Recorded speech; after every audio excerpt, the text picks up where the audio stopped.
You are listening to the Toilet of Hell radio show. My name is Jordan, and today we have a very special guest with us. Someone I've wanted to speak to since my high school band in 2003 covered Not Falling and World So Cold, just Mm. just to age both of us so everyone knows. What's I am with Chad from Mudvayne. How's it going, Chad? up, dude? It is going well. I'm an OG oxygen waster, so I'm very happy we're Sweet. doing this. Love it. So the band has recently released two new singles, the first music from Mudvayne in like 16 years. Mhm. Hurt People, and Sticks and Stones. Coming back, was there any like trepidation of putting out new music after so long? That's the reason I came back, straight up. Like the only reason I came back to this was to create and to continue the legacy. I mean, that was the thing, and it was just like we came back, and there was a lot of excitement. The ground was shaking, felt really good, and then like we did the first tour, and then the next year we went did the next tour, and I'm just kind of sitting waiting, and we had kind of tried, we had attempted to put together music, and just like I was kind of wondering, like, do we still want the same things? You know what I mean? Because we've been split up for 12 years, and we got Nick Raskulinecz, man. Like, we got a fucking killer producer, and we got in a room and absolutely had a blast with it, man. He's a great dude. Did Foo Fighters records. He did all the new Alice in Chains stuff, Deftones, Stone Sour. Like, his resume is incredible. So we got in there, man, and he really held it together, man. He really helped us to be as great as we could possibly be. Being away from each other for so long, was it initially like a feeling out period, like you're starting over again with like an old relationship and you kind of had to like understand where each other was at the same time, or like was it fairly easy to get back into putting out this music? I mean, the initial talks were weird. Obviously, we hadn't been around each other in a long time. We hadn't really maintained any kind of contact or anything like that. But I think we all just, wanted to get back to it. And I think, as long as anybody has a willingness, you can do anything if all parties involved have a willingness. And that's when we all did. We all had a willingness to want to come back to it and to do it and to continue the legacy.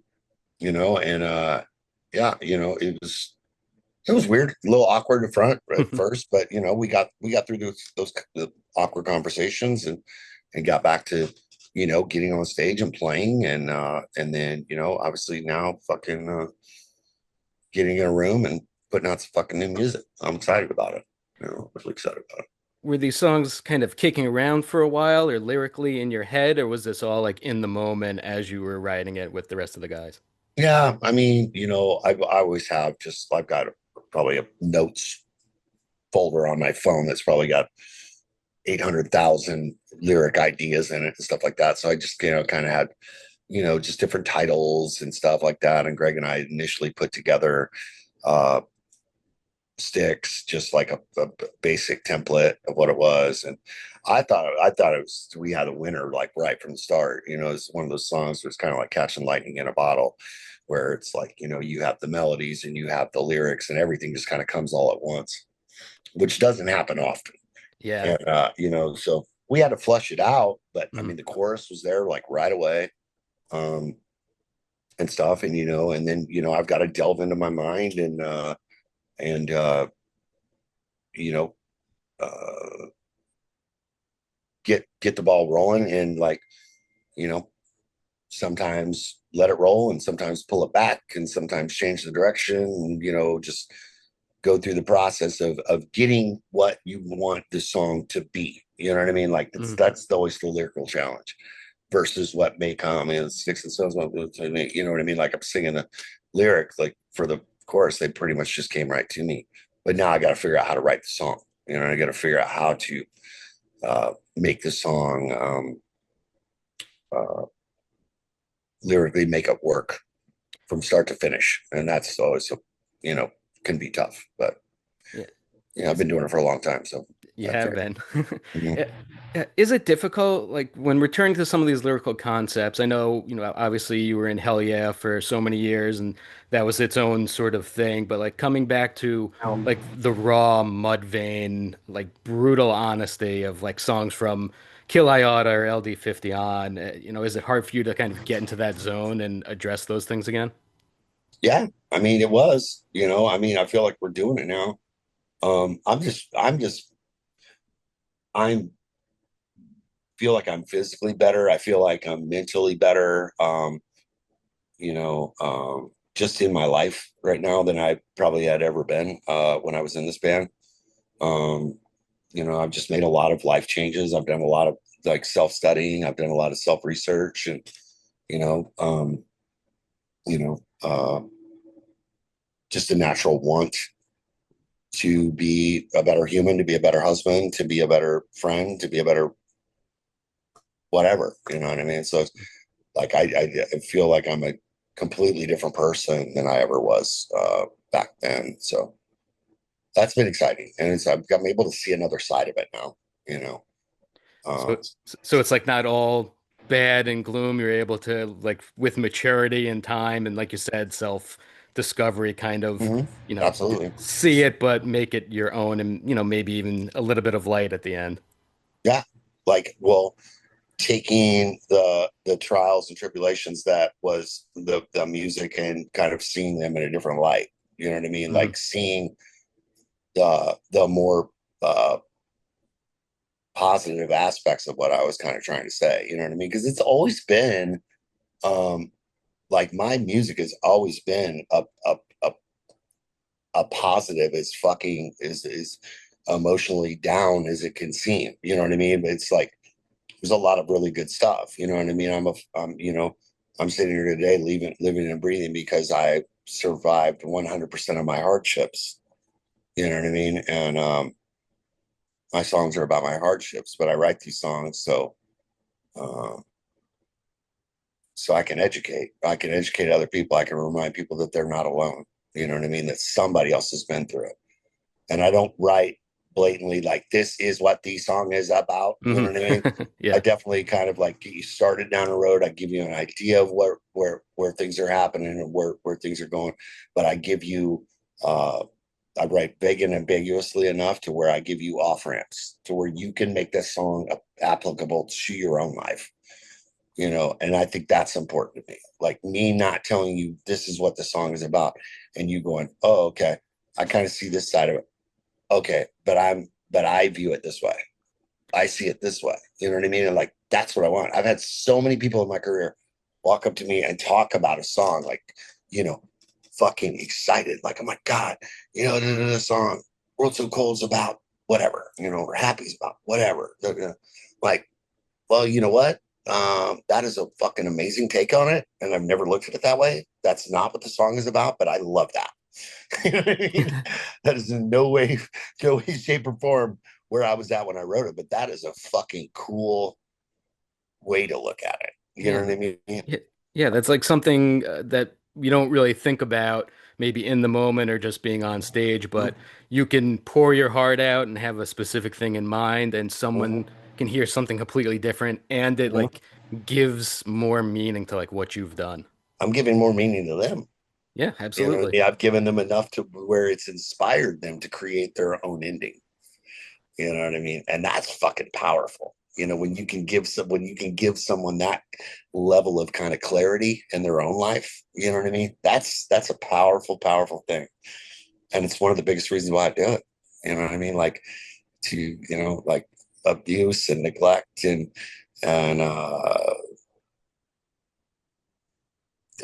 negativity and all those things are very lonely places. It's They're not things you scream from the mountaintops. They're not things you talk about with your friends. So um, if you don't have an outlet, what do? You push it down, push it down, push it down. Now you're a fucking pipe bomb. You know what I mean? And you know what I mean? So that's the deal. It's like to share my stories in a vague and ambiguous way to where people can at least take away from it that, okay, he sounds like he's been through something similar to what I'm going through. And now I've just allow this person to not feel alone.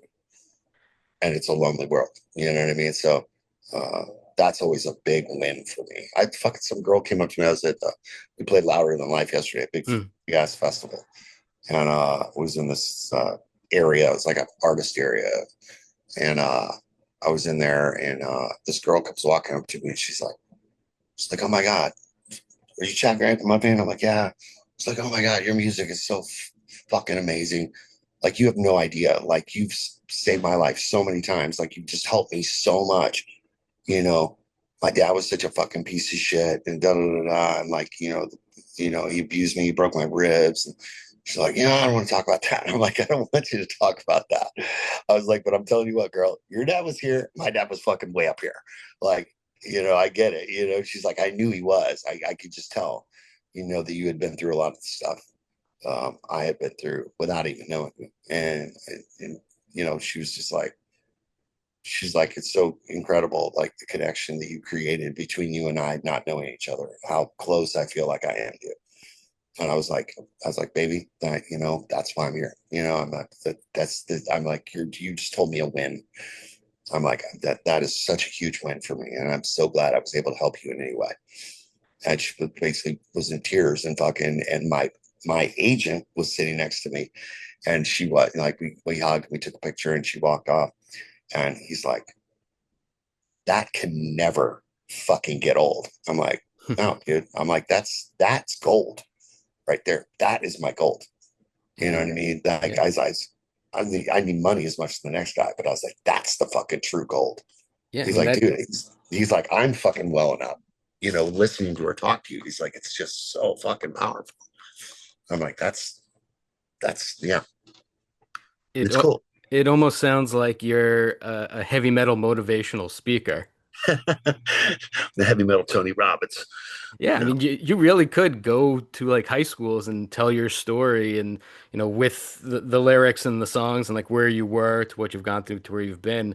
I mean, obviously people can get that from listening to the music, but I think just the way you're talking about it now, it yeah, sounds like that is, maybe a growing or new or like powerful passion for you that like should this ever, want to stop you have an off ramp, you have some interest that like maybe going forward that's could be an avenue for you. absolutely. I would fucking absolutely love that. And if I ever had that opportunity, I would definitely do it because I've just, there's so much of me that is just like really just wants to help people, man. I mean, it's been like one of the most inspiring parts of my job, and why I really needed to come back to this fucking band and create new music. Like I'm a creator. I've been writing, recording, and touring for 25 years, and one of those things had been removed from my life since the last album I did with Hell Yeah. Like I hadn't been creating, and I was fucking tired of it, and I just put my fucking foot down. I'm like, look, dudes, like I don't care if we want the same shit or not. Like I'm gonna get it here. I'm gonna get somewhere else. Like straight the fuck up. I can't do this. I can't just sit here and just cash fucking checks. Like that's not what inspires me to do this work. And and Greg and I kind of got busy, and then other guys got involved, and we got a producer involved, and then things really got electric. So um, yeah, it's great. It's really great. But I just love the fucking response, that we're getting from these new tracks. It's like, we're Mudvayne, we're a heavy fucking band. So there's no way I was going to come back and lead with Sticks and Stones. You know what I Hmm. mean? Like I wanted to let people know, like kind of, hi, we're back, like wham, with Hurt People, and that was received really well. And then Sticks and Stones, and all the feedback from that. But it's just like I've talked to so many people, and it's been really cool because they're like, um, you know, you've been anticipating. I've been like different people are like, we've been whatever anticipating new music for so long, not thinking we were going to get it. And then the band comes back and everyone's so excited about it. You can't help but to anticipate the new music and what is Mudvayne going to do? You know what I mean? What are they going to do? Are they going to come back and it's going to be a fucking dud? Or are they going to come back and it's going to be completely fucking different? Or are they going to come back and it's going to be exactly the same? You know what I mean? Like, there's many roads it can take, right? And but they're like, so many people I've talked to are like, this is exactly what I wanted to hear. Like both of these songs are exactly what I wanted to hear. I didn't know what I wanted to hear, and I didn't know what I was going to get to hear. But now that I hear them, you couldn't have done it any better. Like these fucking songs are just great. You know what I mean? And that's just such uh, a proud thing because you just like there's a lot of sketch to going away for this long and not having released new music in 16 years. And I mean, you're kind of fucking spinning out in your head when you're leading up to the actual, you get the songs recorded and you're listening to them and you're leading up to the release of them and shit like that. It's just like fucking, you're skidding in your mind, like, dude, you know, I love it. But are people gonna love it? Like, I don't know what the fuck is cool anymore. You know what I mean? Like, shit's completely different than it used to be. So, um, but yeah, Yeah, it's hard to but find that balance. I mean, you see other bands who go away for a long time and they put out a song and it sounds like everything else they've ever done, mm-hmm, or it sounds completely different and people aren't, happy with it. When I listen to the new songs like Hurt People, I kind of hear a little bit of like Determined in it, whereas like mm-hmm, with Sticks and Stones, I hear maybe a little Happy, maybe even a little mm-hmm, like King of Pain cover. mm-hmm. So, is it sort of intentional to kind of just have all of your eras in these new songs? I don't know what it was. I don't ever question what I do. I really don't. Like, I don't sit there and fucking twist my mustache and go, what's going on now? What should I do? Blah blah blah blah blah. It's got to be organic. Hmm. You know what I mean? It's got to come from the right fucking place, or what's the fucking point of doing it? You know what I mean? It's like both of these songs felt very natural. I like loved the lyrical concept of both of the choruses, like hurt people. That is fucking me. You know what I mean? And the inspiration behind that was kind of like, the breaking of the cycle. You know what I mean? This is Hmm. fucking far longer than the phrase hurt people has been around. The action has probably been around since the fucking beginning of man. You know what I mean? Like people have hurt bestowed upon them, and then they turn and they project it onto others. You know,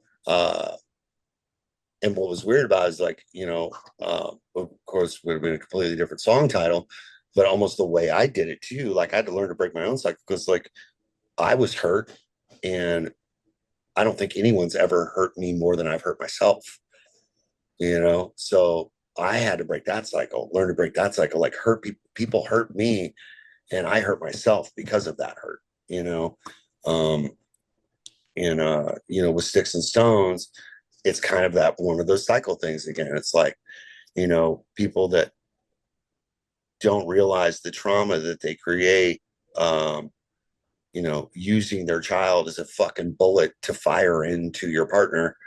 You know what I mean? Like, um, because the line blood doesn't wash out its stains. That's the trauma from somebody that's supposed to love you and somebody that you love very much. And the power of the words that they say, you know what I mean? Those don't just leak away, and go Hmm. fully away. There's always just stain left. No matter how hard you try to forget, no matter how hard you try to put that shit on your mind, it's stained into your brain. It's stained in your fucking brain. It's stained into your psyche. It's stained in the core of what you and what new you are.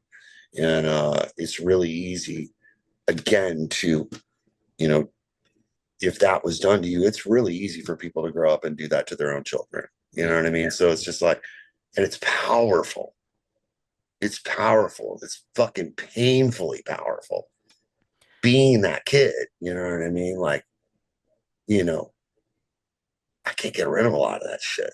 You know what I mean? So like that's my full Monty on what I'm talking about in that song. It's just like, again, just kind of sharing parts of my vague and ambiguous story, and you can create your own ending.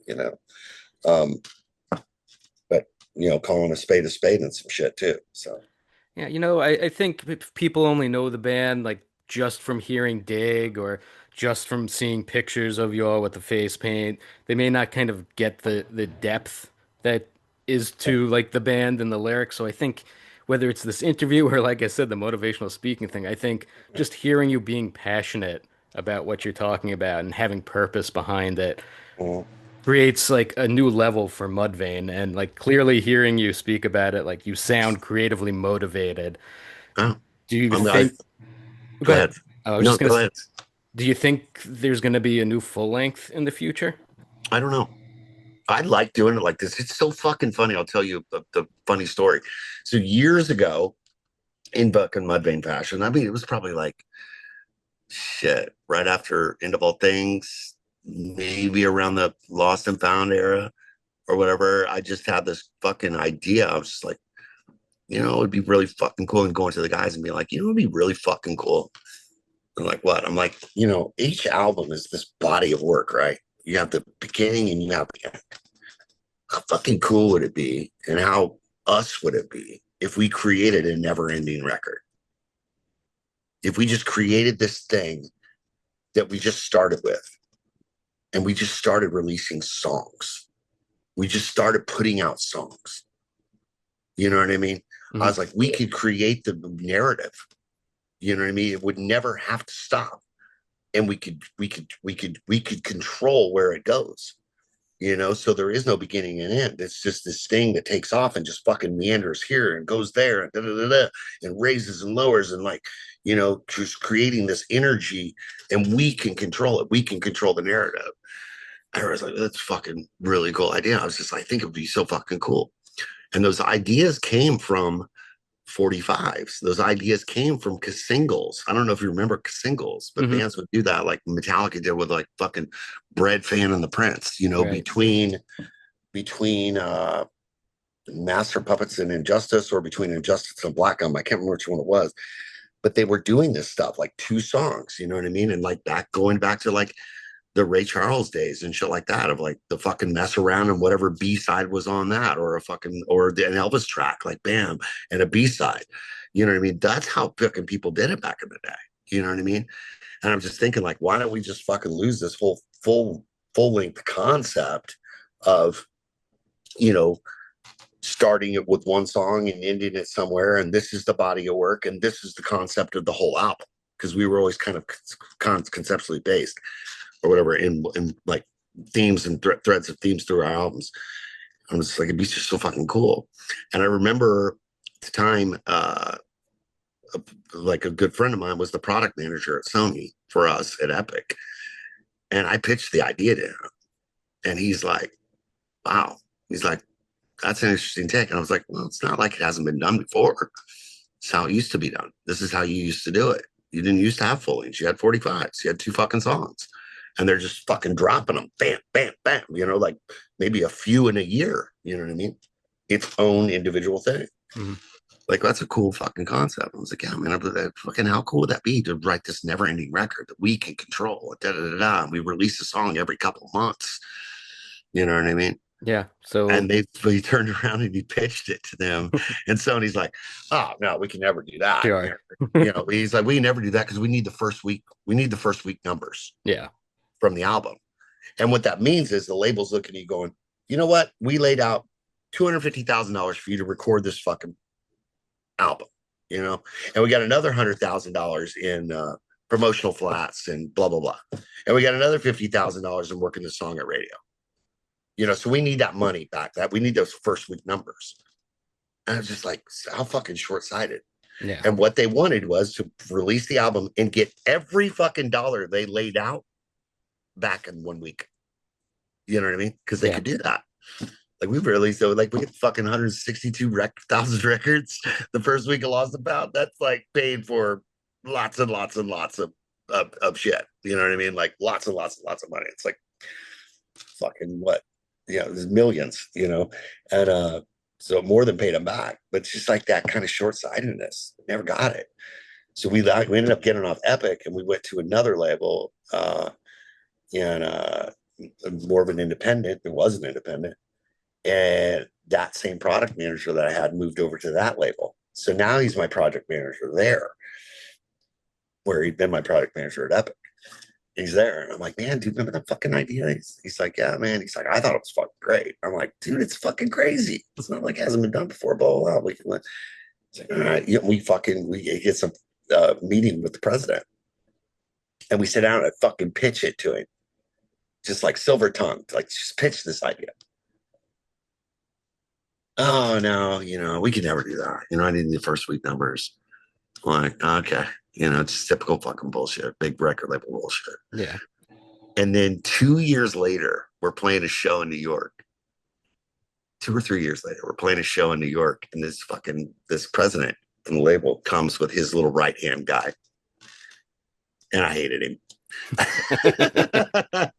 And I hated his right hand guy. I fucking hated him. Like everybody's like, fucking like Benny got him wine and fucking this whole fucking dick sucking party, for this clown. And we're sitting there, we're all sitting in the room, sitting on the couch or whatever, and he's in there. He just starts talking, he's a big idea guy, and he's talking, and he's like, yeah, got this idea about, us releasing a song like every month or two, and just, keep, just keep creating, blah, blah, blah. We just go in and do these sessions. Because that was my pitch too when I told him about it. It's like, we do a writing session. We maybe get 2 songs, 3 songs, whatever. Like go in for studio for like 4 days and just go crazy until you're fucking brain dead, and then you walk out. You come out with 1, you come out with 4, whatever. And it's like, we just do these sessions then, man. So it's not all the studio costs and blah blah blah blah blah. And I just fucking sitting there looking at him, listening to him babble and shit. I looked at him and was like, "Are you out of your fucking mind?" And he fucking looks at me like eyes got all big, and fucking his right hand guy's like looking like he's got to clean up a spill or something. Like, what do I do? You know what I mean? Like, he's like, what? And I'm like, we had this exact same fucking conversation 3 years ago. You don't remember that?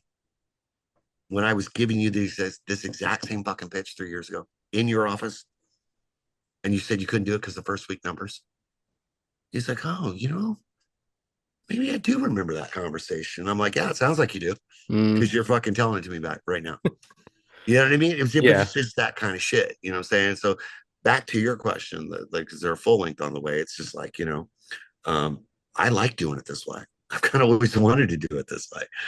Get together, get in a room, do a session, at least write it, fucking book some time, get in the studio, record it, and fucking put it out. Fuck it. You know what I mean? And you do that 10 times, you got a full length, but you don't ever have to put it on a full length, so you don't have a beginning and an end. I'm getting my way finally. I can write the never ending album. I mean, So, I think at this point, Mudvayne's such a well-known name. People know who you are, and the musical business has changed so much that like you could do this on your own if you wanted, whether it's just yeah. making physical copies or like just putting it on Bandcamp, because people will find you. Yeah, I know it's great. It's drastically changed. Everything about the music business has changed, and we're on Wimmer's label now, Alchemy, and he's a fucking badass, man. He's a fucking really inspiring dude. I like Danny a lot, and he's done a lot of great shit for music, man. And nobody really does it better than him, man. He brought Europe to America, like with these fucking festivals, man, and people fucking love them. Like 3, 4 day festivals, man, that are just absolutely fucking phenomenal. They bring the family together for days on end, and we all get together and celebrate. It's incredible. But I really like him. I like what he's doing, and the determination of like how this plays out is always going to be on the people. It's always going to be on the fans. Like, are you going to embrace what we're doing with this shit, or are we done? Like, is Mudvayne's time over? I can't tell you. If I have my way, I want to keep doing it because it's what I do and what I've been doing for the last 25 fucking years. But it's really in the hands of the people, right? So, if these songs come out and go over really well, and we have an opportunity to keep this thing rolling, I would love to. But we're still trying to make that determination right now. People seem to be excited about all of it. Um, Yeah, and let's see, let's see if we can keep them engaged. You know what I yeah. mean?